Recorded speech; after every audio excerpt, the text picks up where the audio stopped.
So love it when you call me a bunny nose. Oh, sorry about that. The series continues. I mean, I'm sick, and so sit on the couch watching movies. There you go. Here goes another one. Now, welcome. This is the Critics Collective. I am the Dad Panther variety streamer, content creator, master of none, and today we're going to talk We Grown Now. And I had to read that once or twice. It just seemed like I wasn't reading it correctly, but we grown now, and everybody, says something like that from time to time. We grown now. This came out in 2023. I had watched Resball, check the review. Also, You Gotta Believe, that's another one. And Thelma. While kind of going through this popped up on Netflix. I said, let me give it a try. Now, my first impression of it, I saw what I believe his name is Rel, right? Why is his name not on this? But I saw him on it, and I said, hey, you know what? Yeah, Lil Rel. He was on the cover of it. I was like, hey, I haven't seen anything by him since the Christmas movie he did with Ludacris, where the cinnamon smell. Go check that review out. Hilarious. I think it was called Dashing All the Way or Dashing Through the Holes. I don't know. Some with snow. I can't remember. And so I went ahead and tried, take a look at this. Now, that was my first impression. I didn't think it was a comedy. I thought it was a drama based off of what IMDB said. And you're probably saying, what did they say? Well, let me tell you. But before I tell you, hit the subscribe button, like, follow, as we make our way to 500. The road to 500 begins with you. If you've already subscribed, go tell somebody. If you're on the fence and you're thinking about subscribing, come on now.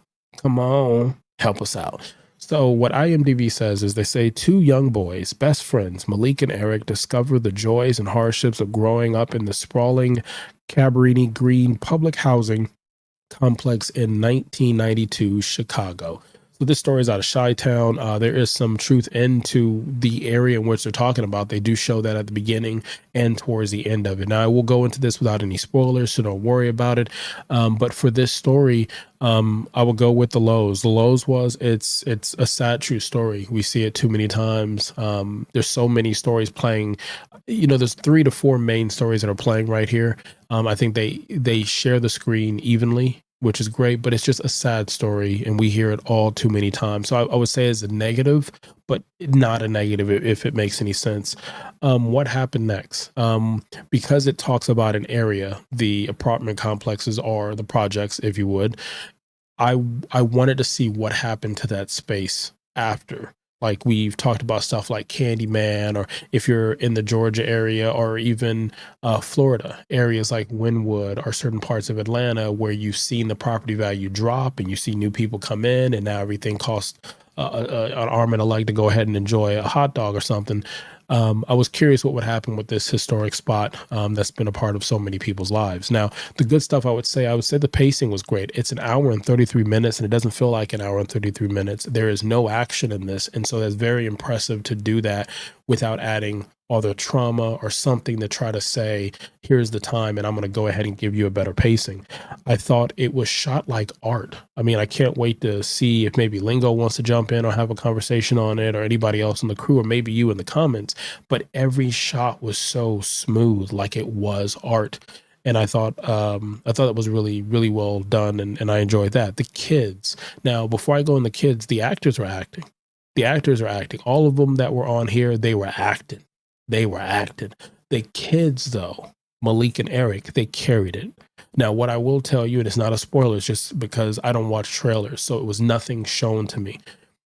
You'll see these two kids, and you may think these two kids are just a flashback. They're not a flashback. This story is about these two boys and their friends and their environment that they live in at this time period. And they do such a great job. Like I just talked about, You Gotta Believe, Resball, where you have kids in this, and you couldn't connect to the kids, and some of the acting was a little off. Not on this. These two were 2 for 2. The casting director, bravo job. I don't know what I was gonna do with my hands there. Bravo job. I thought they acted their behinds off, believable, and I really connected with them and enjoyed their screen time as well as the adults that were there. And so to see them go ahead and carry that, I just thought that was something impressive. Now, I'm not going to take too much of your time because I got to go like rub some vapor or something somewhere in a, you know how it goes. So let's review what we've done so far, man. I'm so tired. We went ahead and we talked about We Grown Now. Now we're trying to rate this, right? From a 5 to a 0. It's not a 0. I'm telling you right now, it's not a motherfucking 0. But we try to rate this, and tell me in the comments what you would say the rating is on this. Or you can say maybe you have another movie that's similar, maybe, and you want us to check it out. Let us know in the comments. Subscribe, like, follow. We're on TikTok, Instagram, all that jazz. Don't know I said all that jazz. Go watch the the review that we did for that. I'm so tired of this cold. I'm really tired of this cold. Now, the rating I would give this is a 4. Okay. I'm giving it a 4. I thought there was memorable moments in it. Again, it was a sad story, but my daughter, who's 6, she watched it, and she was connected to the kids. Though she didn't fully understand the story that was happening, she understood that they were happy, they were sad, they were angry, whatever it is, the emotion they were getting. And it had her response to questions and wanting to know why this happened and what mommy or daddy would do in this situation. And I thought it was a great talking piece, you know, to have her kind of see that and know that she could understand some of that stuff. So again, that's what I mean by the acting. But you could have been anywhere in the world, and you chose to be here with us. Until next time, click a lick a